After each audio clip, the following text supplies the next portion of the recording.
As a college student and a creative, a place where I tend to spend a lot of my time is my desk.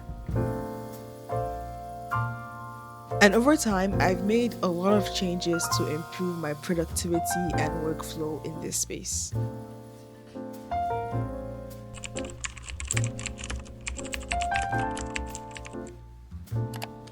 I've had different desk setups at different points in my life. When I was in secondary school in Nigeria, my freshman year of college, and even recently in my sophomore year of college.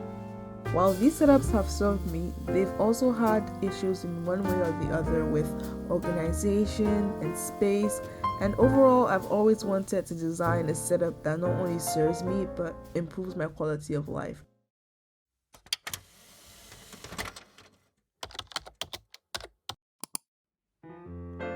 One of the main themes for my setup is affordability. As a college student, I can't afford to spend anything over $500 on my entire setup, and this started with my monitor. I got this monitor secondhand from my brother for around $250, and in my opinion, that's actually quite the steal because this costs around $600 for a brand new one. My goal was simple: create more space, have less clutter, improve productivity, and still remain affordable.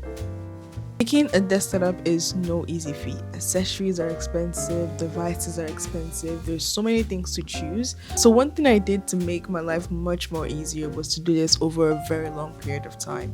I've been building my setup right now for over a year, starting with my desk, to my chair, to my monitor.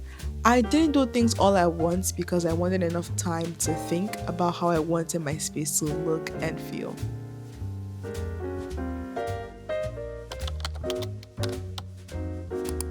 One of my favorite features of this setup is my pegboard. I've always loved the way pegboards look in deck setup videos, and my walls look quite plain, so I wanted a piece that stood out but could also be functional at the same time.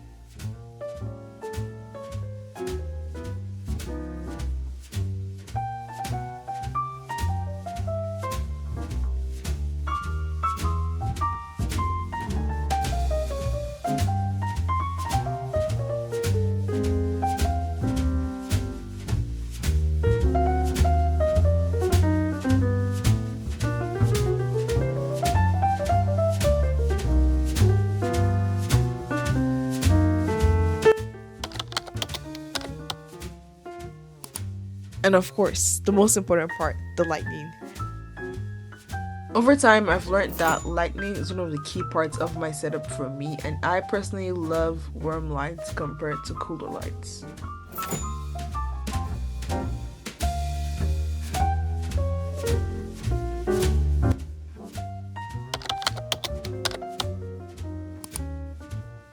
My cable management, however, it does the work, and as far as I cannot see it, it doesn't exist.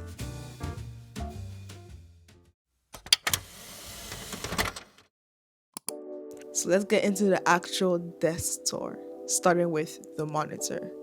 Ever since I've been watching desk setup videos, I've always known that I wanted a nice and sleek monitors. Kind of like the iMacs, but those are quite expensive and out of my budget. This is the Samsung M8 Smart Monitor in 32 inches with a 4K display in white. It's a powerful machine that supports all my needs from coding to watching movies and editing videos. I have it connected to my M3 Pro MacBook Pro with this USB-C cord that enables me to use both devices as separate displays but still ensure uniformity and smoothness. This current setup also charges my Mac, but I'm not really sure how that affects the battery health of my MacBook over time.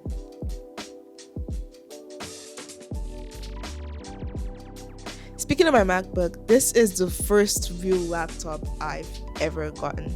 My brother got this for me my freshman year as an upgrade from my previous Dell laptop. This powers me all day, and without this beast, I literally cannot get most of my work done. In terms of the specs, I have 18 gigabytes of RAM and 512 gigs of SSD, that's internal storage. I've never really had issues with her, and she's been doing really good for the past 2 years. In terms of battery life, I can go all day without charging if I'm not doing any heavy work like coding or editing. It's kind of like my main device where I just have my entire setup on the go. Okay, now we come to the accessories, which kind of make or break your setup. Side note, but shout out to my brother because he borrowed me his keyboard that he's configured to his Mac. This keyboard is from Glorious, I believe. I'm not really sure of the specs, but I'll put it on the screen if I find it. It's really teaching me how to touch type because unlike my MacBook, the keys on this keyboard are quite raised and very sensitive. I do love the creamy sound and the RGB lightning, and to be honest, I have zero complaints.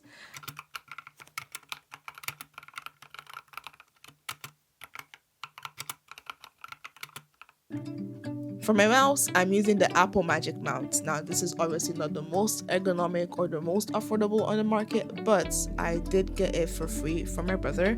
This is definitely quite pricey, and I probably would not recommend you to get it. I would say over time, I do plan to switch to Logitech, but we'll see how that goes. It connects via Bluetooth and syncs smoothly across my MacBook and my monitor.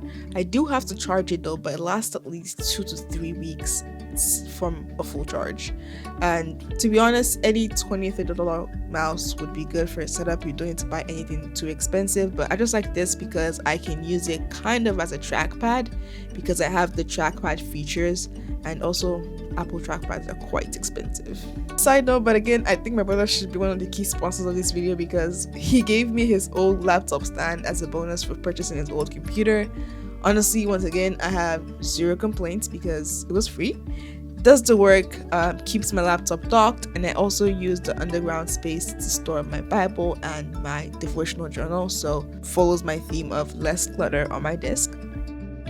For my main audio source, I use this Apple HomePod mini that I took from the living room since we don't really use that anymore. I love the bass the speaker has when watching movies, and I also like the fact that it seamlessly connects to any of my Apple devices, and I can use it as an external device for any calls, videos, or even when I'm watching movies and listening to my favorite podcasts. Next up is my pegboard, which once again is one of my favorite parts of this setup because it makes everything feel organized without taking up any desk space. I've always loved how pegboards look, and they have that clean, minimal vibe, but also super functional. And honestly, instead of having a bunch of random knickknacks on my desk or even on shelves, I got a pegboard instead where I could just keep things easily visualized, but also give my background some sort of character in a sense, I guess. I just have a couple of fun things on, like my Rubik's Cube, my Smith's key, and some journals, chargers. Over time, I do plan to fill it up more, but for now, it's pretty much bare bones. But at the end of the day, it still makes my setup look more aesthetic, more productive, and overall, it's a really good background for talking head videos. And lastly, on my desk in terms of accessories is this green desk mat that I got from Amazon. I got a green desk mat majorly because I eat on my desk more frequently than I'd like to admit, and having this just makes it more easier and not having to care about whether or not it stains. My desk is arguably one of the most important parts of my entire setup. I have the standing desk from Innovar that holds my entire setup, which I thankfully did not have to buy once again. It's sturdy enough to hold all my devices in both sitting and standing mode. In terms of any future improvements, I may want to get a more longer and wider desk, but I also prefer a more lighter shade of wood. And to be very honest, it does the job, even though it sometimes shakes if I accidentally hit it, but it's still a solid desk. I wouldn't complain. 10 out of 10, no notes. And for my chair, lastly, it's a basic ergonomic chair from Amazon that I purchased during Prime Day this past summer for like $80. It's pretty good, has some functionality. You can rock it, you can adjust the arms, you can adjust the length, and to be honest, it doesn't give me any back pain. So once again, like the billion things in this video, I cannot complain.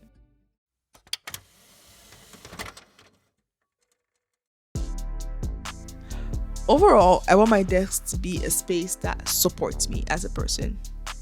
A student, a creative, a developer, whatever hat I may be wearing or whatever role I am playing, I always want my desk to be that one place that I can take action. And this setup does that perfectly. In summary, this setup cost me about $300 to $400, besides the things that I already had or were gifted to me that I didn't pay in cash for. I spent roughly around 150 in terms of actual cash, buying things like my lights, my desk mats, keyboard accessories, my pegboard. And honestly, it was quite worth it.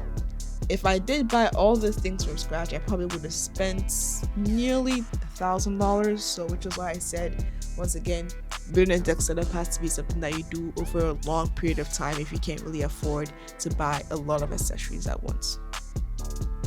Overall, I'm actually quite impressed with myself for how far I've come with this setup, but I'm also grateful to God to be able to afford this. Stephanie of 2023 would be absolutely gagged if she saw this setup. And my advice for anyone who's looking to improve their desk setup is that you should just focus on comforts and affordability. Then the aesthetics can follow after. You don't need to make all the purchases at once because this took me nearly a year to make. And honestly, I'm super proud of how much time I took with my process to intentionally set up my desk. In the future, I look forward to making new improvements on my setup as my needs change, maybe changing my desk, changing the width of my desk, or even changing my monitor itself. But for now, I love my desk. It serves me and it's pretty good. If you watched this far, thank you so much for watching. Please make sure to like, subscribe, and comment any ideas you might have for my desk or any more videos you might want me to make. But thank you for watching this one, and I'll see you in the next one. Peace out. Bye.